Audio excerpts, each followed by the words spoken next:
sharp quills, really venomous claws, and many other unique abilities. Platypus versus Echidna. Who will win this battle of weirdos? I am Mario, and this is Animal Battle.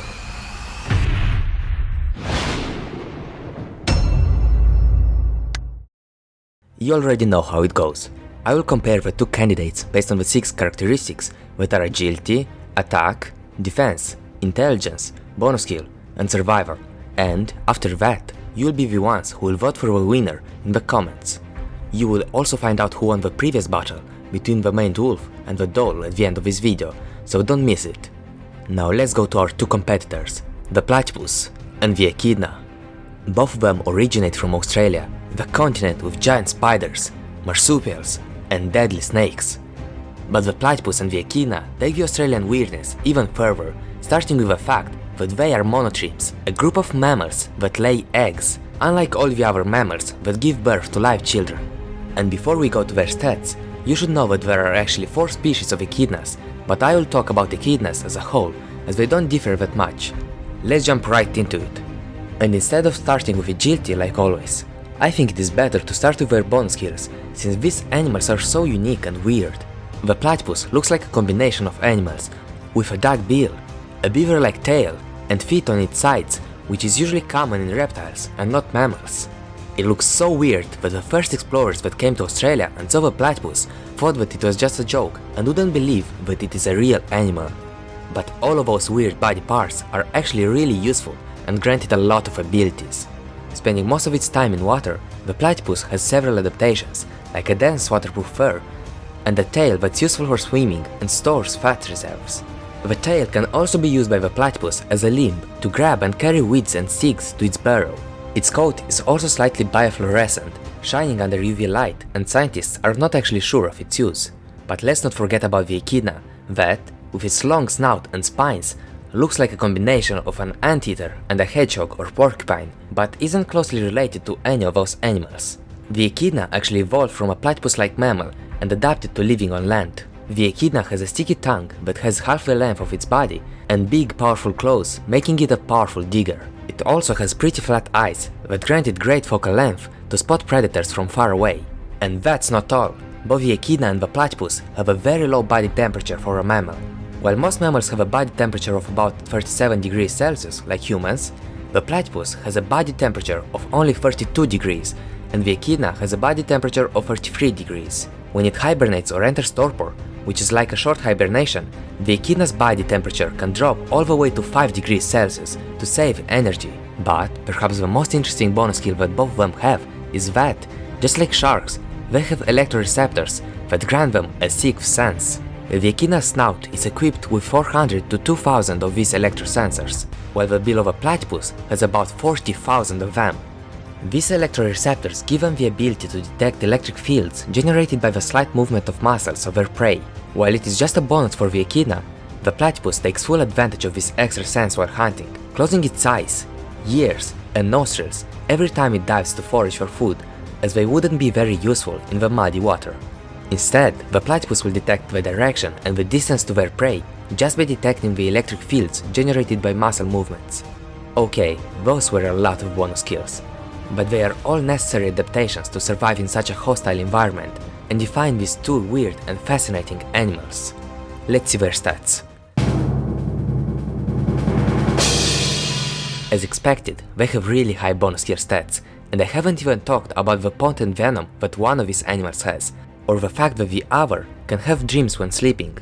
Now we will go to their agility stats.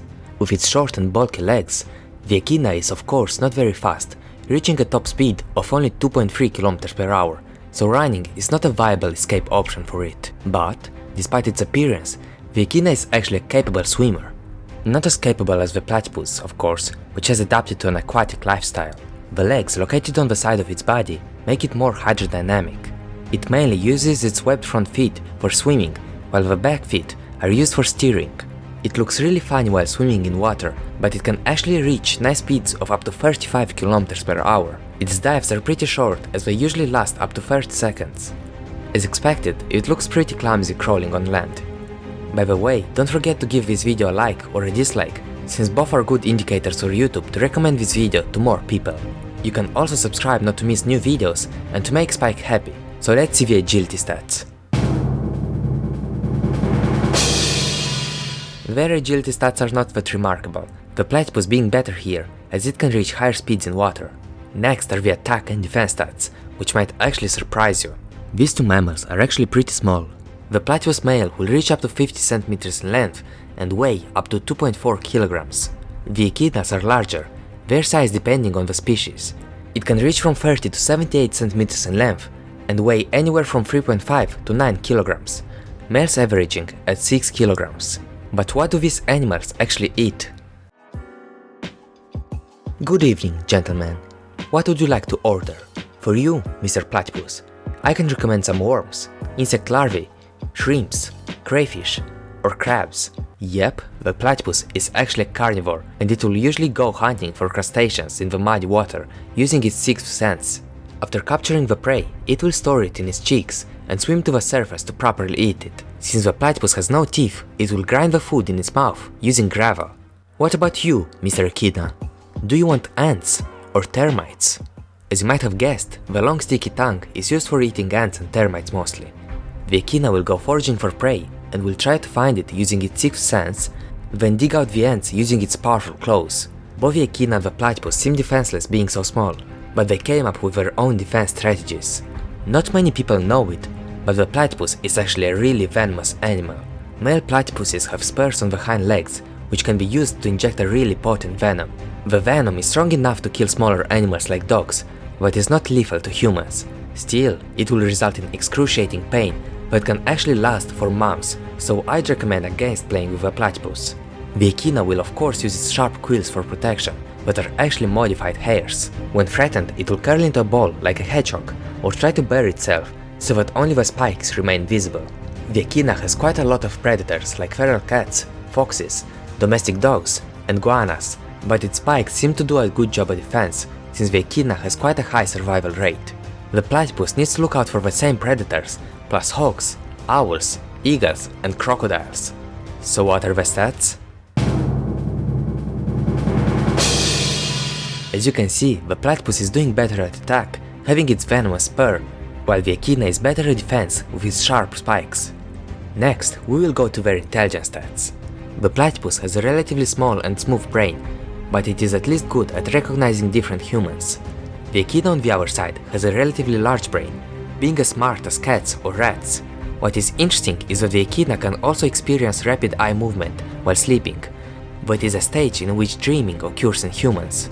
I wonder what are echidnas dreaming about in their sleep. But for now, let's see the stats. The echidna is doing better here, of course.